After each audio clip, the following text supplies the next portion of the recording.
Welcome to the Widowed Mom Podcast, episode 280, Widows Unfiltered, an interview with Jenny Douglas.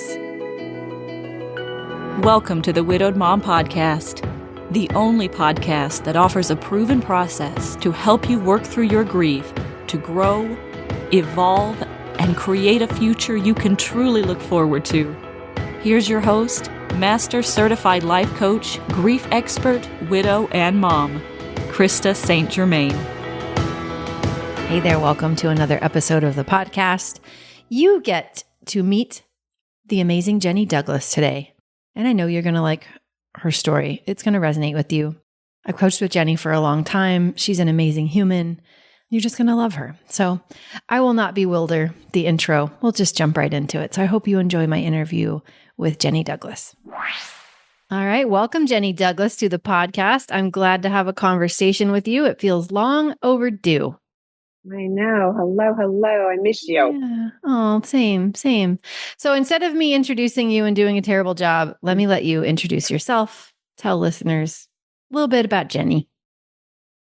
I am Jenny, and I live now in San Diego, born and raised in Redondo Beach, a suburb of Los Angeles, California. Youngest of 4 kids, raised in a very structured Catholic household, went to very structured schools my whole life, was a dental hygienist, married for one lovely year out of college, which was a disaster, and was able to get out of that and met John celebrating. My friends took me out for my 2-year wedding anniversary, and what would have been my 2-year wedding anniversary, and I met John that night.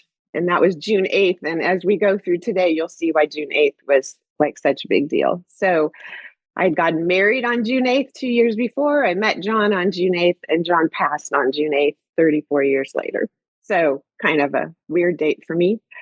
We had a long distance relationship, just LA to San Diego for 3 years. He was truly my best friend. If I had never had that marriage, I never would have dated a guy like John. He was very different than me. I came from structure. He came from no structure. I followed rules. He didn't. He was a prankster. I tend to be a little bit more serious, which I'm working on, but it's just not natural. And he just really smart, great guy, great father. We had 3 kids. When I was 32, my second child, my son, was 13 months. He came down with a disease called systemic juvenile arthritis, and that forever changed our life. It was a brutal disease. John became not just my husband, my best friend, he became my partner. Ryan was very sick for 12 or 13 years, and we were very isolated. We didn't have personal computers back then. We didn't have texting, so we were isolated. He was on chemotherapy for many, many years. And I went ahead, we had an older daughter, and then we had a younger daughter. When she was born, Ryan was in ICU having surgery and wasn't expected to make it. So John and I got really good at dividing and conquering and really leaning on one another. I gave up my career to take care of all 3 of my kids. And I think, loved being a mom, learned a lot about caretaking, which as a youngster, that wasn't a natural trait for me. I did a lot of volunteer work with my girls, which kind of helped me give back to the community.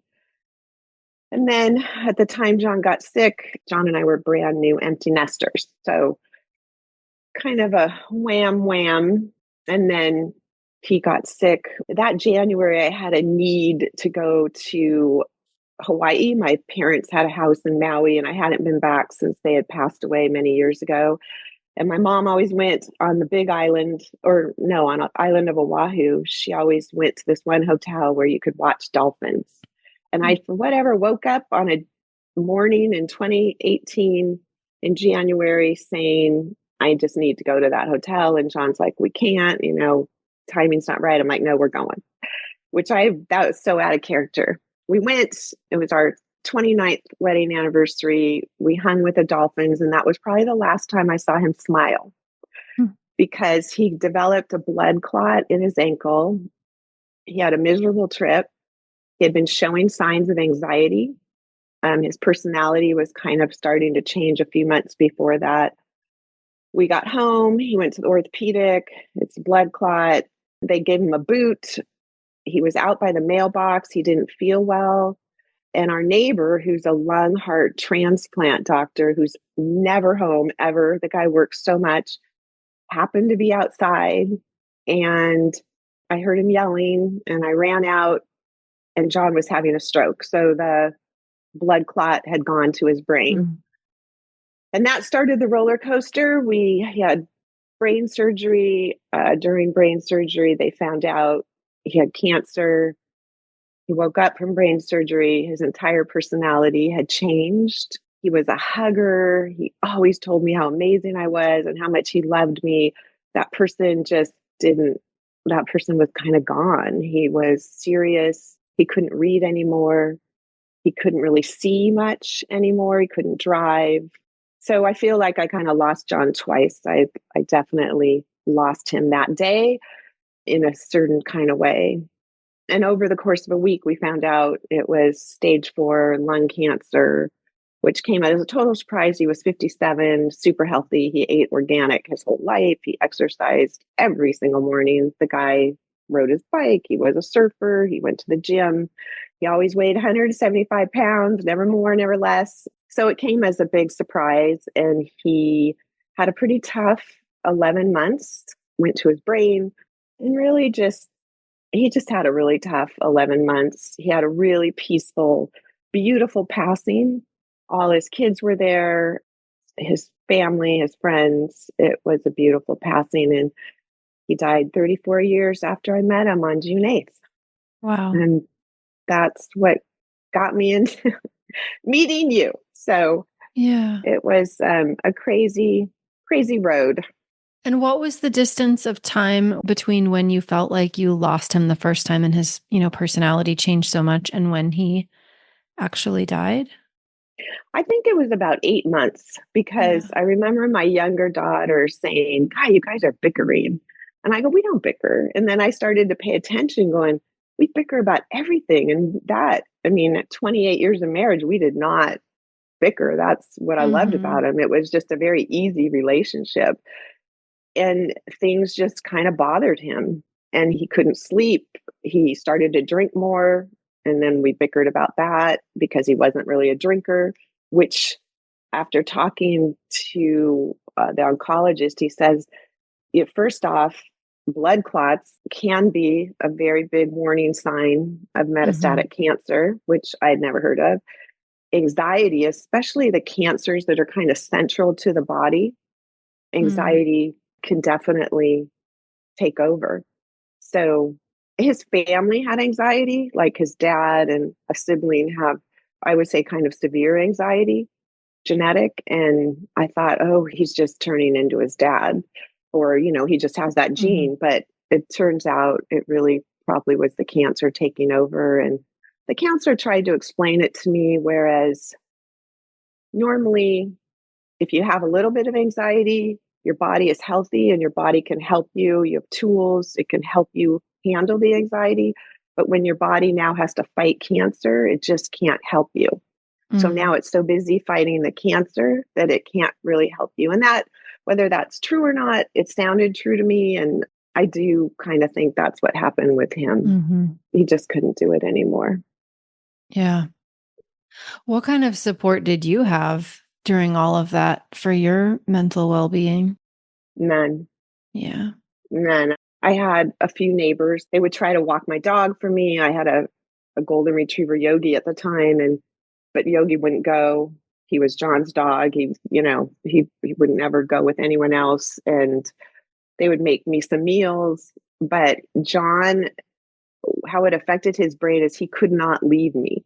He needed Mm. to be with me. Like I tried to leave him once and my daughter called and she goes, all he keeps saying is, "Where's Jenny? Where's Jenny? Where's Jenny?" Over and over and over again. And so for really 11 months, I don't think I left him more than a couple hours, a Mm. couple of times. So I really didn't. My brothers were really good. They would call, they would visit.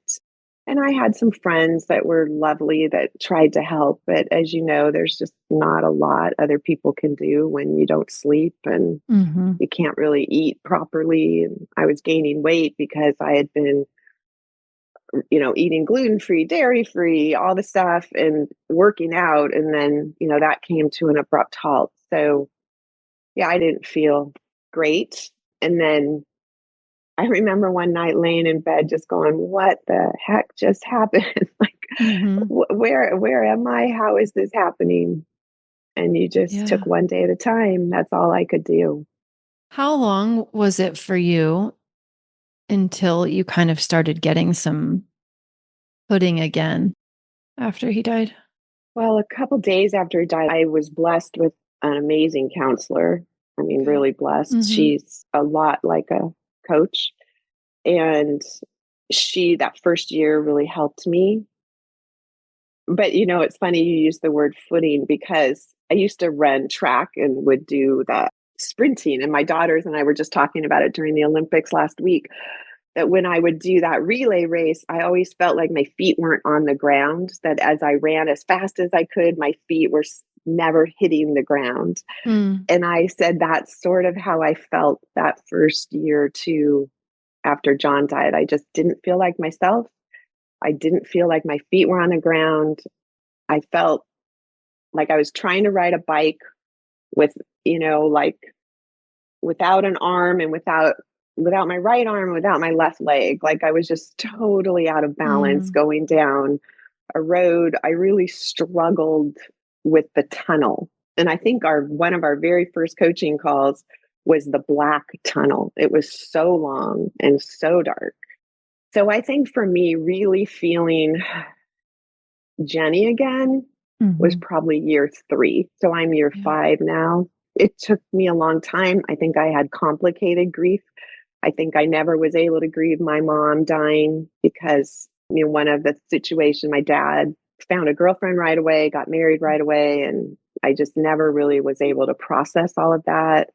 All the trauma from Ryan being sick. I had, my family, we didn't talk about things ever. Mm. Even my first marriage ended because of some trauma. And okay, you're divorced now, we move on. Like we just don't Mm. ever talk about it. And so Mm-hmm. I think a lot of that came up for me, Mm-hmm. which I think I took a while to process and understand he was gone. And it took me at least a year to sort of feel normal. And I remember a friend of mine's husband passed away after John died, after a year later. And I had the 3-year death anniversary of John, and she said, "How are you doing?" And I clearly remember the conversation of saying, "I kind of feel pretty human. I feel Jenny again. Like Mm-hmm. it's taken this long, a lot of work, a lot of time, and I feel part of me emerging, and so much of me that wasn't Jenny before, that had been lost, was being regained, Mm. which was really exciting for me." When you go back and you think about the first kind of 3 years, what are the things that were the most helpful to you? Having a counselor that I Yep. could talk to that kept telling me, I hear this from other widows. She encouraged me to find other widows. A widow reached out to me who I did not know at the time, like the first 2 weeks. And I met with her like every 2 weeks for a long time, whether it was on the phone or we'd go get coffee. A couple of girlfriends that would really reach out and just walk with me and not expect me to talk. That really helped. Mm-hmm. COVID was getting ready to happen. So my kids had moved back in with me, which actually in retrospect was helpful. And then I clearly remember I had moved 3 months after John died. I sold my house, I moved to the beach, and I'm walking down the road, and how I do not know, found your podcast. And I had listened to your story. And then the next podcast I had listened to was Pain versus Suffering. Mm. And here I was, 58 years old, and I'm walking down the street with Yogi, and I'm starting to cry because it was about, you can have pain, which we do, but you don't need the suffering. And I'm like, you mean other people have critical thoughts like I mean, who knew? Like everybody else is having these thoughts too. It was such an eye opener for me. And I'm like, I don't need to suffer because I was suffering. I had guilt. I had, getting the life insurance check. I literally vomited. It was just a Mm. gut reaction, literally. And I had guilt about that. And I had guilt for that I was the survivor. And I had so much sadness and loneliness that my partner was gone. I don't know, your podcast was probably the most helpful. And from there, I listened to every single podcast. I still do every Monday morning. I listen to it on my walk with my dog now, Moose. And I joined the life coach school, which is where you went to. And the my instructor was Amy, your friend. And she said, you know, she clearly saw me struggling because Mm-hmm. we'd have to coach each other. And here I am being coached on grief. And these poor women are just learning how to be coaches and they're handling like really hard stuff. And, she was the one who recommended Mom Goes On and trying that out. And which is what I did at a year and a half. I think I was a year and a half into it. And we did an interview back in the day. Yep. And I think I'm selling you on me. Like, I'm like, no, I'm doing it. And you're like, well, what? Da, da, da. And I'm like, nope, I'm doing it. I'm doing it. Like, and you're like, okay. And you're like, if you could wave a magic wand, what do you want from the program? And I believe my answer was joy. I wanted to feel joy because I was always a very joyful person and I hadn't had that emotion in a really long time. But I still remember that interview. I got off going, oh, I think I was a little aggressive with Krista. Fight for what you want. I love it. I love it. I had gotten that backwards because in my mind, you had already been through life coach school training and then you found me. So I didn't realize you had listened to the podcast first, then certified as a coach, and then come my direction. So that's fun. I remember Amy being a connection. I think that's how I found life coach school was through your podcast. And then I started to listen to her podcast and I was still going to counseling. And she's like, you should go for it. I think you'd be a great life coach. And I learned so much, but I was still listening. But you didn't have a lot of podcasts back then. You were kind of new. And, what a gift. That's all. I mean, just your podcasts are a huge gift with a big red bow. So it helped me tremendously. Thank you. I'm glad to hear that. It's funny how now people can go back and just binge and binge and binge. But back then you had to just wait for the next Monday. I did. Believe me. I know. As soon as Moose and I were out and we were listening. I love it. But which was good in a way, because then I could listen all week long and I could kind of process what you were saying, not just listen and move on. I actually sat with what you were teaching for a week. So that was helpful for me. Yes, I totally get that. I have had similar experiences. That makes a lot of sense. When you said you wanted to experience more joy, how much joy are you experiencing these days? What has it been like to go from there to figuring out how to bring more joy into your life? Because I know other people are going to be like, yeah, me too. That's what I want. It's been a process, a journey, a 5-year journey. So even on year 1, I had bits of joy, but that tunnel was dark.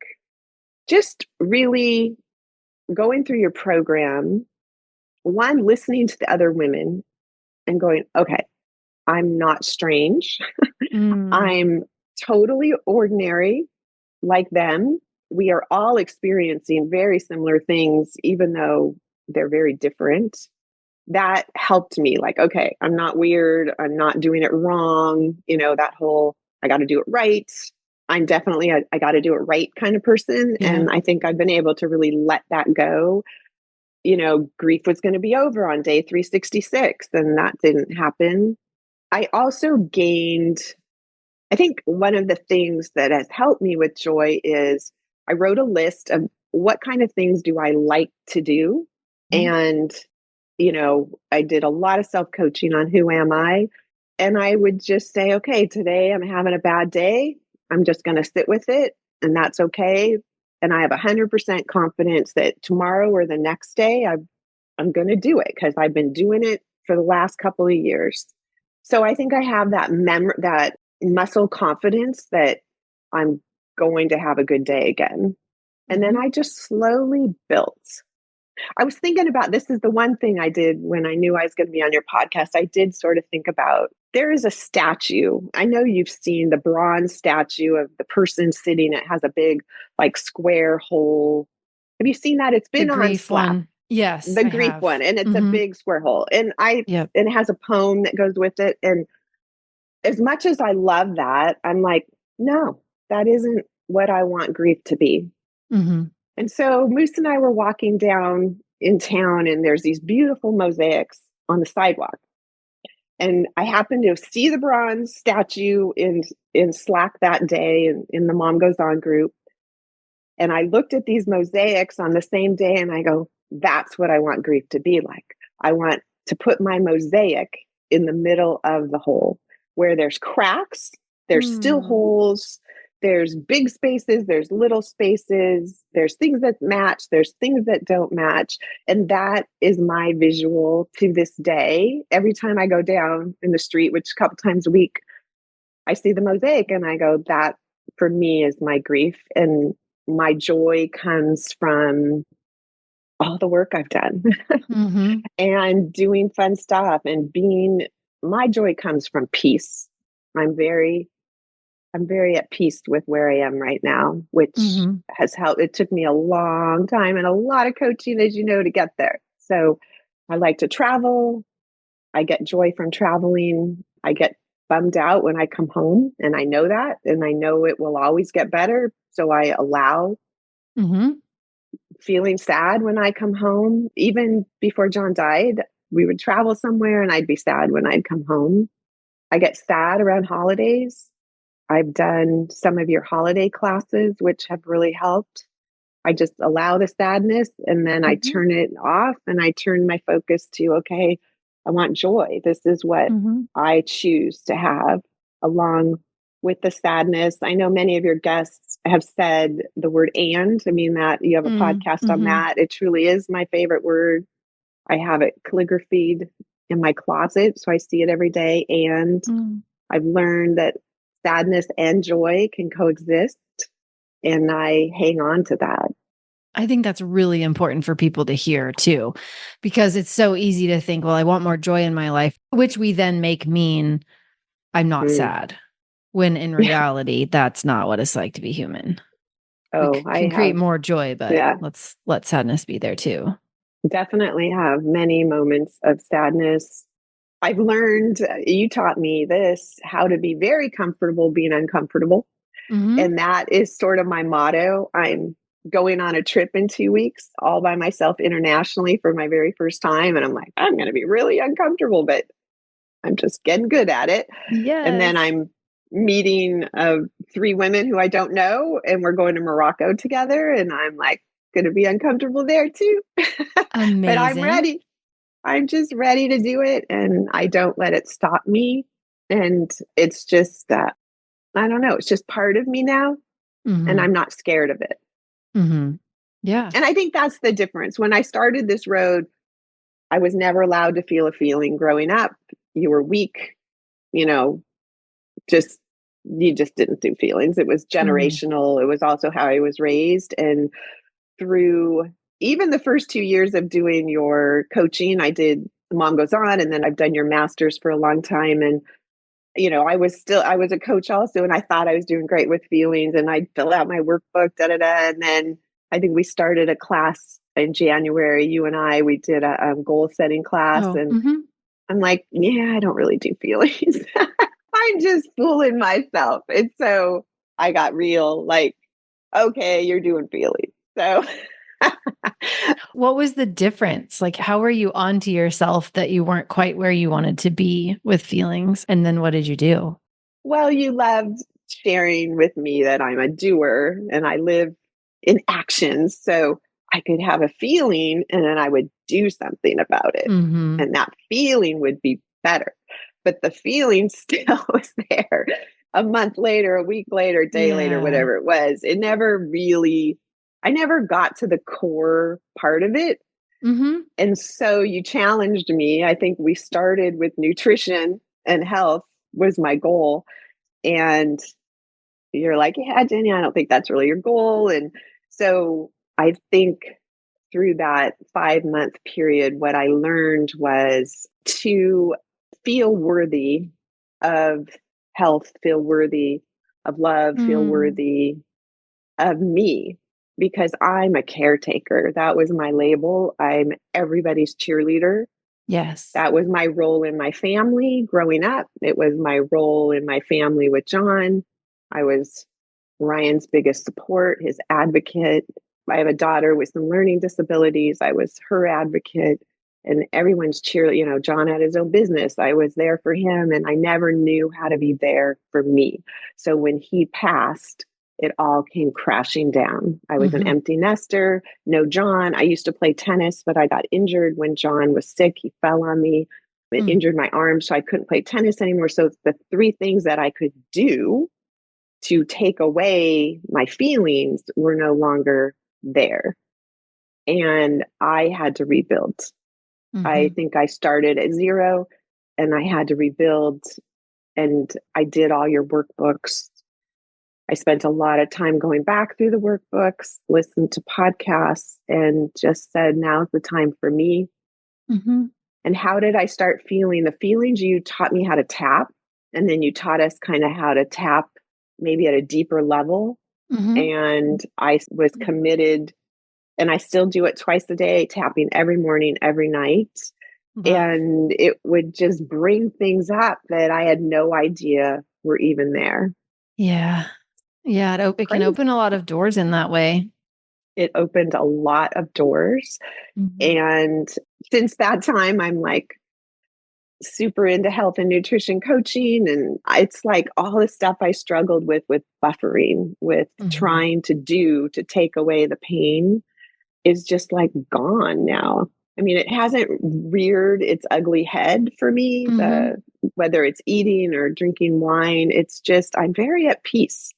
And I know I've done the work and I've done it a lot, but I still couldn't have done it without you. Oh, so I'm forever grateful, forever grateful. I have the best job in the world. I really do. Like, it's just the best job. So I always like to ask,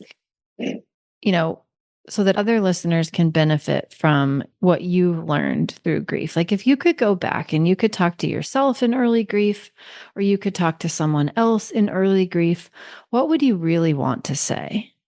Have your own back and your own belief that you can do this. Know that what you're going through is one of the hardest things anybody will ever go through, is losing a spouse, and whatever the trauma was that came with that.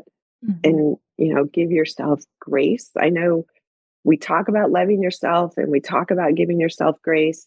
And I mean, really give yourself grace. Like, say no when you want to say no without guilt, without shooting yourself to death. You don't want to do anything, don't do it. Stay home. I mean, just do what feels good in your body with no excuses, no explanation.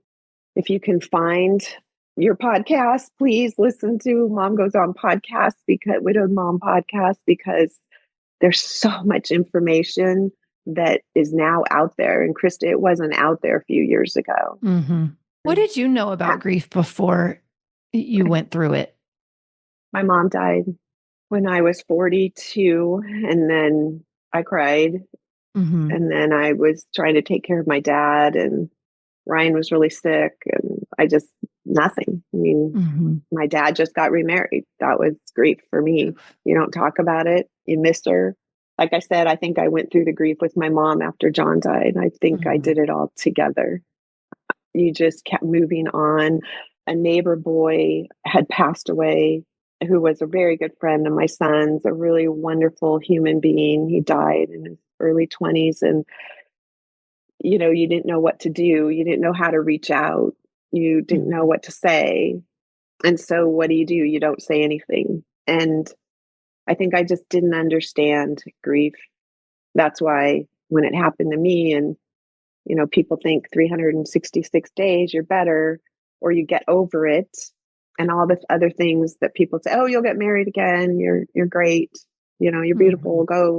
Just go get married again. And you're like, yeah, I don't want to do that right now. Like, I want to feel grief. So I didn't really know much, Krista. I just not nothing. Yeah. I also love that what you said earlier about not knowing that other people, that you weren't the only one that had mean thoughts in your head. I wish other I people. didn't know. It's Who so cool. knew? We Like like all do. Yeah. I mean, I who went knows? through Maybe high not school. all. Go ahead. You went through high school? I went through high school, college, married. Mm-hmm. I thought I was the only one. I never talked about any of this stuff with Mm-hmm. anybody. So Yeah. Which is so now common, right? I think a lot of people are walking around having similar experiences and not talking about it. And then, of course, it mm-hmm. makes sense that then we would think we're the only ones. I talked to my girls about it, especially my older daughter, Brianna, and I'm sharing everything that I learned through this to help her. She's a teacher, so it helps her teaching Mm-hmm. also. And we were just talking about the inner critic. I named mine Bessie. I'm like, she's like my roommate in my brain, and I can delete her when I want and yell at her when I want. And my daughter was open-eyed, going, "Really? That happens to you?" And I'm like, "Oh yeah, it happens to me.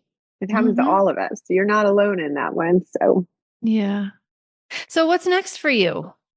well, I've got a couple big trips. I'm excited Mm-hmm. about that. I am continuing working with my nonprofit, but I took a much smaller role, Good which for is you.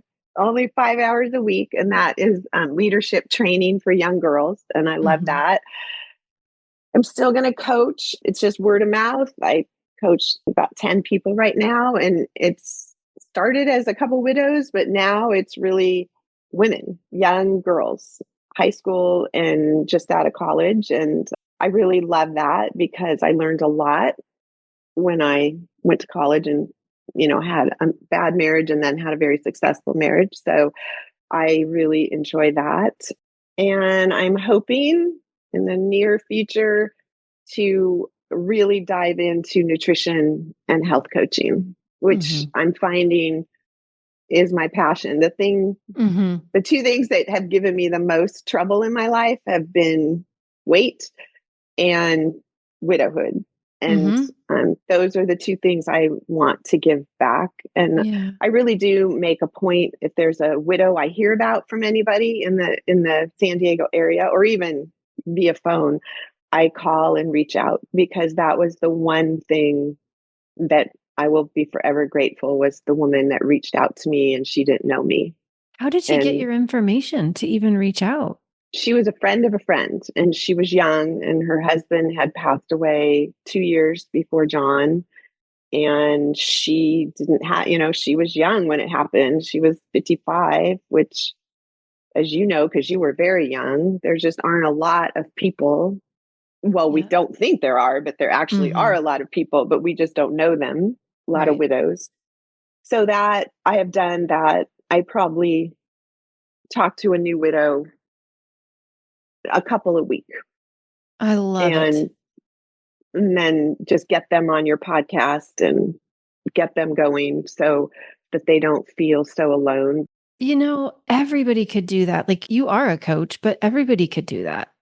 And I don't coach them. I'm literally Mm-hmm. just talk to them Right, right, and right. listen. Yeah. But I can imagine some people might be Mm, listening and thinking, well, she's a coach, so that's okay for her right. to do. But, maybe that's a little bit outside of my pay grade or whatever. But no, like, if you're a widow and you've had the life experience, how amazing would it be to have someone like you did reach out and just be a witness to your experience and let you know you're not alone in it? That's lovely. No, I Yeah. definitely think. And just a couple days ago, she's like, were you ever lonely? And I'm like, oh, loneliness was the other thing you coached me on over and over again. That was probably my biggest challenge, because I had never lived alone in my whole life. I think 3 months maybe when I was Yeah. 24. So, I've always used a big family, lots of people, 3 kids. So that was a Mm-hmm. challenge. So just knowing that other people have the challenges, and Mm-hmm. that's where your program, I mean, just being in a Zoom room full of, 20 to 30 women who all have experienced similar things. It's a gift, a Yeah. really good So gift. validating. So validating. Hmm. Was there Yeah. anything you wanted to cover that we didn't? No, I just want to say thank you. Aw. Thank you Well, for all thank the you. tools, for your podcast and just, I know you end every podcast with, I love you. And all I can say is you just represent pure love when you coach us, no judgment. No, it's a gift that you've given me that I know I've told you a million times, but I can't tell you enough how grateful I am for that gift. And thank you for best investment I've ever made was in me. And now I go and give that to other people. And I couldn't have done that without your program. I wouldn't have even known how. Oh, well, I'm so glad you were willing to do that for yourself. I am too, because I've never done anything for myself. I just wanted to tell you that I was burning your candle, and during our conversation, it hit the bottom of the wick. Oh my gosh. Right? Like that's I was burning it all day yesterday. So if you're not watching us on YouTube, you can't see it. But when Jenny came out to Kansas, was that a year ago? She brought everybody these anthropology candles that are so lovely. And she said that she brought them because it was like her favorite scent. And then also you said that when you did your own self-coaching, that was kind of your ritual, right? Where you would light the candle and then kind of have some Jenny well-being self-coaching time. Yes. And so it's, I've been like nursing it. So now I have to get another one, but I thought I would burn it while we were having our little discussion. I'm such a visual person. And so a candle lit is that tunnel. It represents that dark tunnel. And now that tunnel is still really long, but it's bright with very few dark places in it. So I light it and I have mine going right now. It's the light I want to be in the world. So it reminds me. I love it. To be my own light. I just also love, in addition to all of that, the kind of ritual component of it, the way of signifying to take an action that says, okay, I am now going to focus on myself. And it's not selfish. No, my gosh, it is. I mean, selfish in the healthiest way possible, right? Selfish, good, not selfish, bad or greedy. Yeah. Thank you so much for coming and telling your story and sharing it with listeners. Thank you. Thank you for being you. Thank you for doing all this. It's all right. We're going to talk soon. Of women. Oh, toodles. I love it. All right. I'll see you soon. Okay. Bye. Bye.